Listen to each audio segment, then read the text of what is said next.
പ്രിയ പ്രേക്ഷകരെ, പത്തനംതിട്ട അടൂരിൽ വാഹനങ്ങൾ തടഞ്ഞ ഹർത്താൽ അനുകൂലികൾക്കെതിരെ കേസ്. കണ്ടാൽ അറിയാവുന്ന 50 പേർക്കെതിരെയാണ് അടൂർ പോലീസ് സ്വമേധയാ കേസെടുത്തത്. കാൽനട യാത്രക്കാർക്കും പൊതുഗതാഗതത്തിനും തടസ്സം സൃഷ്ടിച്ചു, പൊതുജനങ്ങളുടെ സഞ്ചാര സ്വാതന്ത്ര്യത്തിന് തടസ്സം സൃഷ്ടിച്ചു എന്നാണ് എഫ്ഐആർ. പ്രവീൺ പുരുഷോത്തമൻ വിവരങ്ങളുമായി ചേരുകയാണ്. പ്രവീൺ, എന്തൊക്കെയാണ് വിശദാംശങ്ങൾ? ആർക്കൊക്കെതിരെയാണ് കേസെടുത്തിരിക്കുന്നത്?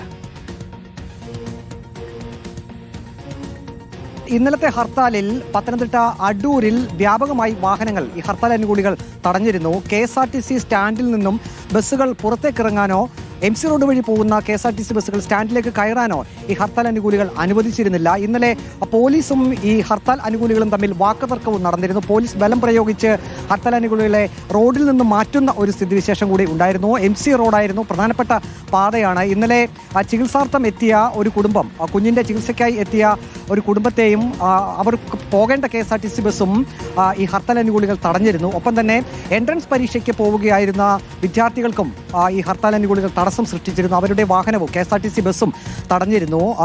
ഈ ഒരു സാഹചര്യത്തിൽ അടൂർ പോലീസാണ് ഇപ്പോൾ സ്വമേധയാ കേസെടുത്തിരിക്കുന്നത്.